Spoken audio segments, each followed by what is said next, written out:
ভাই আজিখন তোৰ দেৰি হ'ল এই ললিতক বাটতে লগ পালোঁ তাতে দেৰি হ'ল তাৰ লগত কথা পাতোঁতে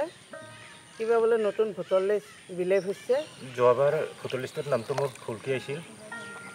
আৰু শুদ্ধ কৰি আনিব দিছোঁ কি হ'বা হয় চাব লাগিব এই ললিতৰ তাতে কাগজ পত্ৰখিনি আছে যে তাতে সুধিলে লগ ধৰি পেলাই সুধি ল'লে হ'ল সুধিম দে তাকে নামটো শুদ্ধ হৈ আহিছে নে নাই ভোটটো দিবাই ল'ব তাৰ আগতে একবাৰ চাই লওঁ গণতান্ত্ৰিক দেশ এখনত ভোটদান নাগৰিকৰ অন্যতম মুখ্য অধিকাৰ আৰু কৰ্তব্য